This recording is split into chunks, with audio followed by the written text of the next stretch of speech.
You're listening to Shoe In, covering the ins and outs of all things footwear, from sneakers to heels, loafers to slippers, and every type of shoe in between. Brought to you by the FDRA, the Footwear Industries Association focused on retail, trade, politics, and fashion, helping create and enhance conversations on all things footwear. Hello, Shoe and Show listeners. Thanks for joining us this week for another exciting edition of the world's greatest footwear business podcast. I'm your host, Matt Priest. I have a partner in crime today, Sandi Mines. And Sandi, one of the things that people track in pop culture is how many times people have been on Saturday Night Live and hosted Saturday Night Live, right? And I think the record's held by one Alec Baldwin, who's in a bit of a trouble right now, but Steve Martin, and there's been a list of actors and actresses who have hosted, and it becomes fun to track that. Our next guest, the guest you're about to introduce, is, I think, hitting a record, having been on Shoe and Show. This will be his fourth time. I think he just passed David Kahn at Birkenstock for most appearances on Shoe and Show over 7 years. So I'm excited to have him on. Who do we have on the program today, Sandi?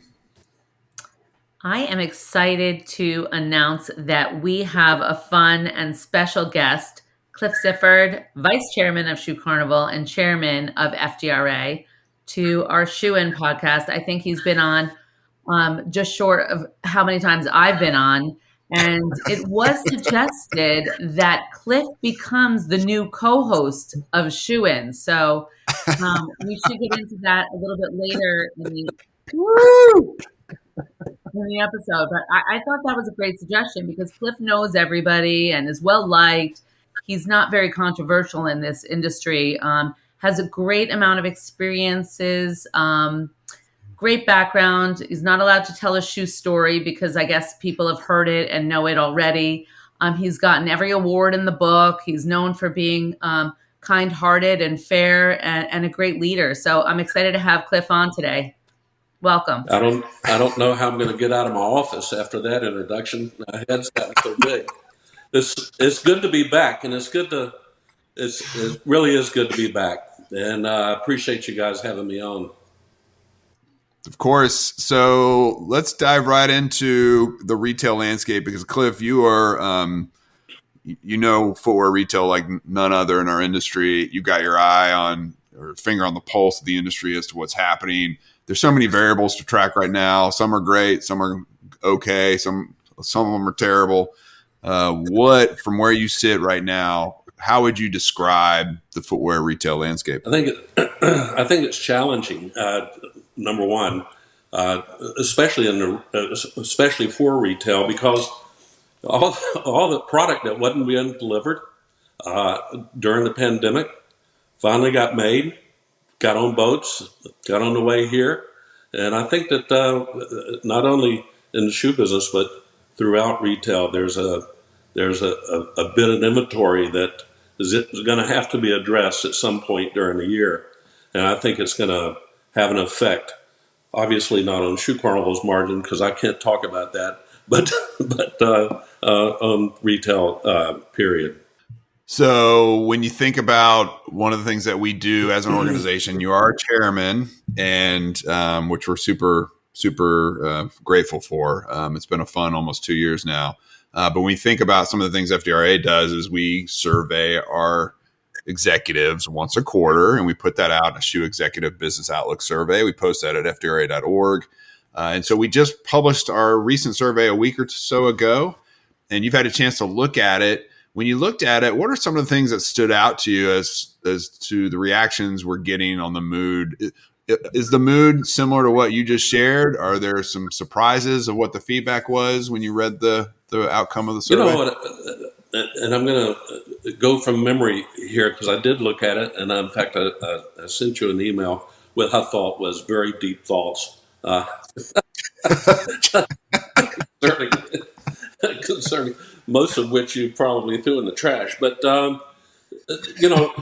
as I looked at it, I saw a lot of positive. There are people with the executives feel good about where they're headed.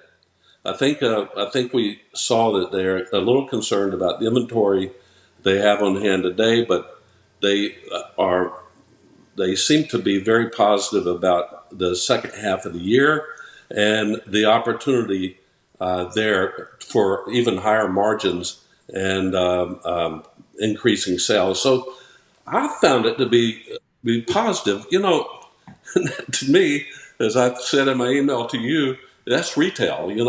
If you're not positive thinking, you're not a very good retailer. You just got to always, that's in my mind, you got to always think that there are brighter times just around the corner. And I do. I believe that that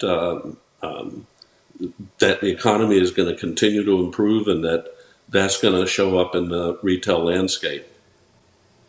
That is what it looked like on that report. I mean, people were definitely feeling challenged and a little bit concerned. I mean, maybe a lot concerned about the first half, and then feeling a lot better in the second half. I think we've all weathered the storm of COVID fairly well for most of us, and we're coming into another kind of challenging time. But I think that you're right. I think that people are feeling definitely optimistic about second half of 23 and upfront in 24, and I'm happy about that. A lot of people, when I saw them in February and in show season, they're like, all right, 23, we're done. We're going to come out of it okay at the end of the year, and we're really looking for some bright spots in 2024. So that is an optimistic view, and you are typically optimistic, Cliff. And you have seen a lot of challenges your way, and I wasn't really blowing smoke when I introduced you and said that you're really respected in this industry. And when I met you, you told me it was a long game, and not to pivot so quickly and be so reactionary that you change course too quickly, and then you have to go back really quickly. So I took that advice really seriously. And I thought that was a really smart way to be, look strategic. Yes, we understand there's going to be challenges, but where are the silver linings? Where's the opportunity to look ahead? So I'm curious, Cliff, when you're faced with these challenges and you're hearing from people around you, oh, look at this doom and gloom. Who do you look to in your own life to mentor you, or where do you get guidance in your own professional life? I'm curious about that. That's an excellent question, and one, I believe it or not, I haven't given a whole lot of thought to, because I have, as you mentioned in your introduction, I have a lot of friends in the shoe business, and I get an opportunity to talk to many of them, and I serve on the board of 210, serve on the board of FDRA, and that just broadens the opportunity to meet and be around people in the shoe business, and I get a lot of strength from that. Believe it or not, and I'm not saying this because I'm on this podcast, but I get a lot of strength from Matt, and we speak every week, and sometimes between speaking and texting, we talk often, and I get a lot of input and a lot of positive. He's not a negative person. I know you've noticed that. He's got a very positive outlook on business and on this industry in particular, and on the people within the industry, and I get a lot of positive feedback there. And then my own staff at Shoe Carnival, as a group, we built a team, and that, in my mind, and every CEO or chairman would say this, in my mind, it's the best retail team in retail. And I get a lot of strength through them and their positivity on how things are going. And I might disagree with some of the decisions that they make, but they always have valid reasons behind those decisions, and you let them fly, right? You let them go with that.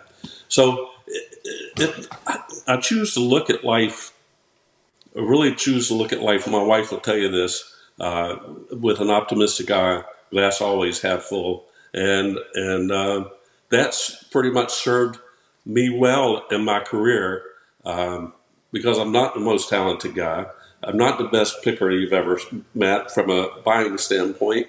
I feel like I have certain strengths in management, but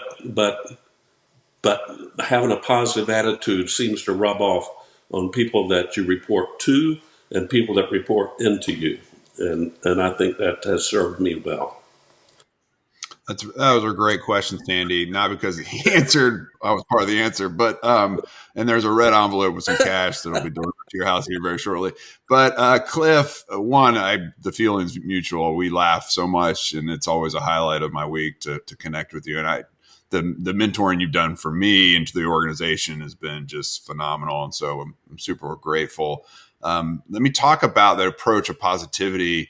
Because I think every team needs the critical thinker, and critical thinking can sometimes feel negative. Like, why do we do it this way? Or should we do this? Or, but at the same time, you need those folks in the room to really kind of help gut check your own instincts, if you will. And if I look at the company's biggest issue over the next 6 months in the survey, you got number one is inventory retail pricing, which has been obviously challenging. New consumer behavior shifts, which seems to change with each passing day. Some people selected all of the above, right? There are these challenges that feel historic in nature. And so how do you manage the positivity, have an inviting environment for critical thought and pushback and hole poking exercises, and deal with all these issues? Like, how does that all bake in one cake, if that makes sense? Well, to me, you can approach every problem two ways. You can approach the problem with anger and force, and to use a word that's probably not a word, forceability, where you're just forcing decisions down. Or you can look at it another way and bring the talented people you have around you together and have dialogue. At the end of the day, when the decision has to be made, it's always the CEO's final decision. But if you're working with your folks and you have faith in the people that you're working with and that work for you, it's going to be a much easier decision to get through it. I'll give you a great for instance, or in my opinion, a great for instance. It's been a very mild winter, incredibly mild. It was supposed to be a very good boot year, and mild winters and good boot years don't normally work together. And so, I've had those discussions with folks at Shoe Carnival. I've had those discussions with other people in the industry, and I think together we find a way to work our way through that challenging environment, so that when you come upon next fall season, you have fresh inventory and fresh product to show your customer. I've had a lot of years in retail, and I've seen good winners, I've seen bad winners, and so are the people that run Shoe Carnival today on a day-to-day basis, and we always get through those kind of issues. But you have to do that as a team. Just not one person making those decisions. Hope that made sense. Yeah, first totally made sense. I just do want to comment that forceability is a word. I just looked it up. Just want to make sure that you feel, I was at Shoe when I was working full time. They always came back at me with Cliffisms, because I'd use words that weren't exactly in the dictionary, but they always got my meaning. Well, I worked for President Bush back in the day, and he's like, that's his main legacy, right? So that's really a smart way to think about what's happening on the retail front, in terms of looking at things just problem by problem and not lumping it all together in terms of how to approach every single thing in the same way. And obviously positivity and leaning on your team and asking, surrounding yourself with people that are really strategic and smart in that zone is really a great way to look at things. And I think that this industry really does lean on each other for some of that guidance too, like you said, at 210 or FDRA and some of these Souls for Souls, some of these associations that we have. We've really shown the strength that if we lean on each other and listen and learn and collaborate, we can kind of move the industry forward. And that's what we really strive to do at FDRA, is really learn from each other and figure out a way that we can all succeed in this time. So I think over the last couple of years, that really has shown to be a great thing. Can I add to that? because this is what's surprising to most any other industry is I would and my competition would talk to each other. And I remember when we were going through the pandemic, and I won't call them out because I don't want to get anyone in trouble. But the fact is that I talked to my competitors. My competitors talked to me about how we were going to handle it. And as we came out of the pandemic, we spoke again about how we were going to handle it and when the best time to open and how we were going to get our people. All our people were back to work, but they were talking amongst themselves about how to get people back to work. But it's a very close industry, very very close, and that doesn't happen in apparel. I grew up in department stores, and that did not happen in apparel. It did not happen in home goods. It did not happen anywhere else. But in the shoe business, it's almost a kindred spirit. That's great. I do think that the last couple of years, the industry has gained a new support system for each other. And yes, it was when to open and what was happening at retail in terms of shipping and logistics and back end. But it's also been around what are we going to do on new forces in technology? What are we going to do for sustainability? How can we work together and pull our resources? We've done a lot of work on that topic at FDRA. What are we doing in diversity, equity, inclusion? How can we bring together our industry to move some of those really important issues forward and move in a positive direction? So you've been really a guiding light for us at FDRA and really supportive of all the things that we've put forward. So we do appreciate that. I think also you could probably share some of your lessons with some of the new executives in the industry that are coming forth. What kind of advice would you give new executives in this industry about how to do the best work, how to stay on track, how to look ahead in a positive way? I'd love to hear that from you. I'm not really sure how to answer that other than to say that you're not the smartest person in the room. You might be the highest level executive in the room, but you're not the smartest person. And, everybody around the table or everyone that comes in has certain strengths, or otherwise you wouldn't have hired them. You wouldn't have put them in the position that you put them in. And you gotta live and build off of those strengths. And, it's again, at the end of the day, the CEO has to make the decision, but the decisions are a lot easier to make if the people that you've put in place are experts at what they do. And I think that's really important. And one that I always told anyone that came to work for us in an executive position, VP or above, or even a department head, is that feed off your people, listen to them, make them explain why they believe what they believe, because they might sway you and they might find another easier, cheaper, better way to do things.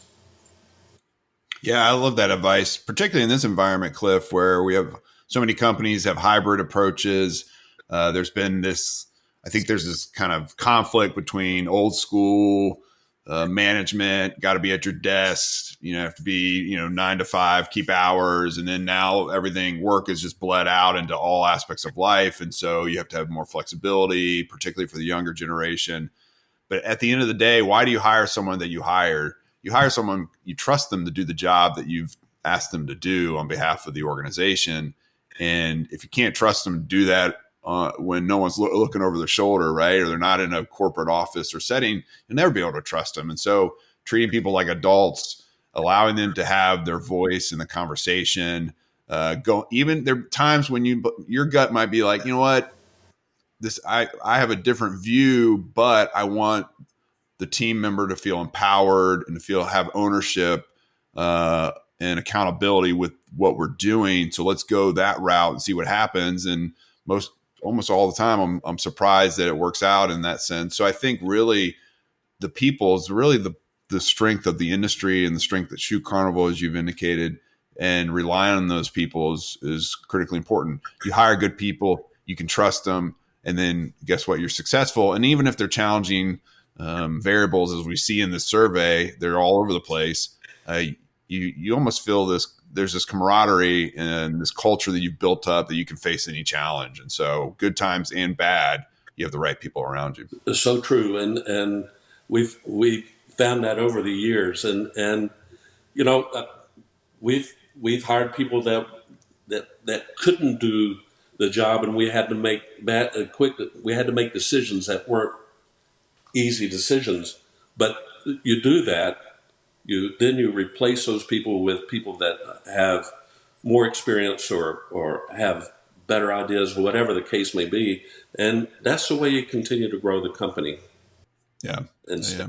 And you don't want to control. Shoe Carnival was never the Cliff Sifford show. You were the head and you were the leader, and everyone knows that. But there was Carl and Tanya, and there's so many great people that had their own relationships in the industry that strengthened Shoe Carnival. And not all roads had to lead through Cliff, right? So I think that's also critically important in a relational industry. Ensuring that your team has the ability to go out and build those relationships critical to the business, I think, is really important. And a lot of people get paranoid. A lot of leaders get paranoid and they get controlling, and they want to kind of lock down engagement with key customers. And I think that doesn't do anyone any good. That's right. Agree with that 100%.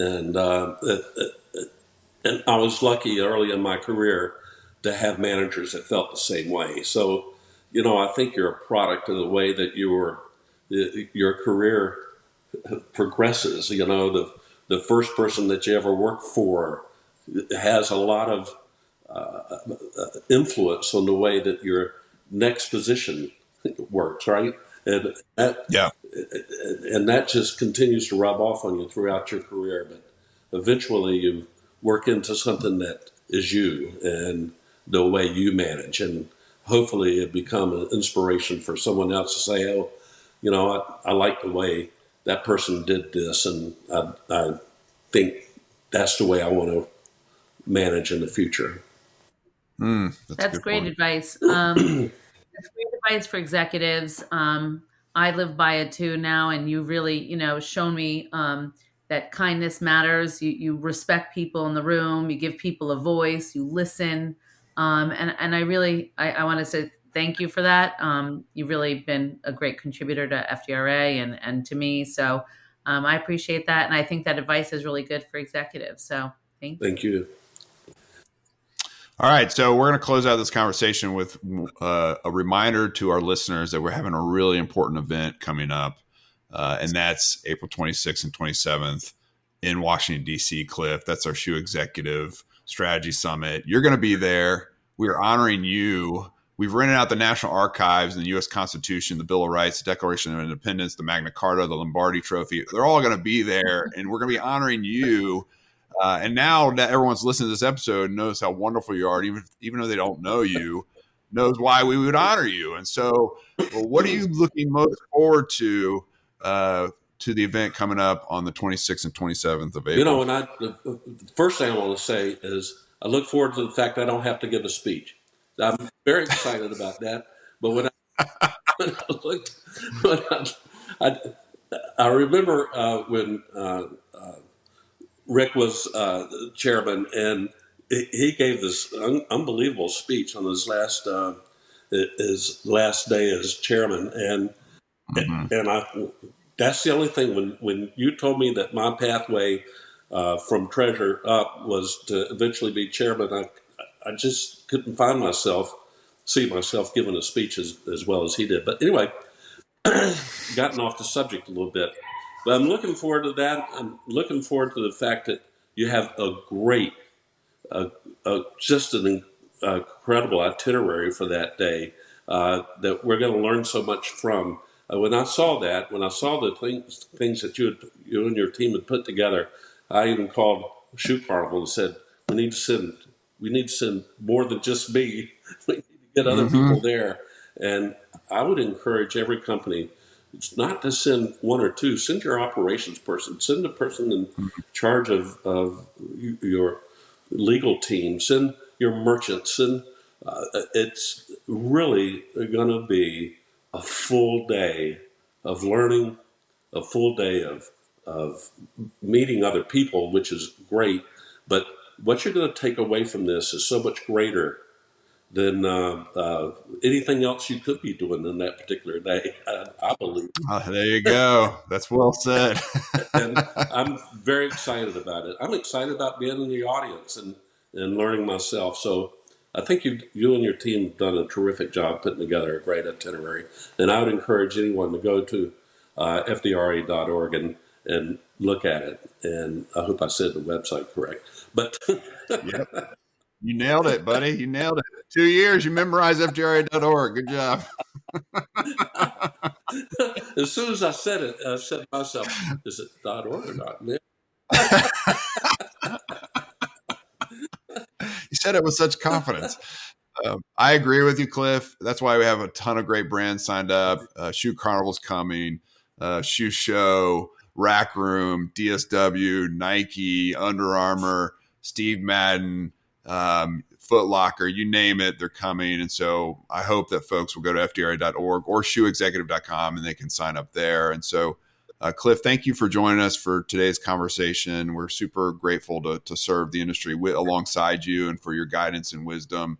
And Sandi, thank you because you always ask such good questions, things that I wouldn't think about, and it really draws out a great conversation. It's always a pleasure to have you as my partner in crime on this program.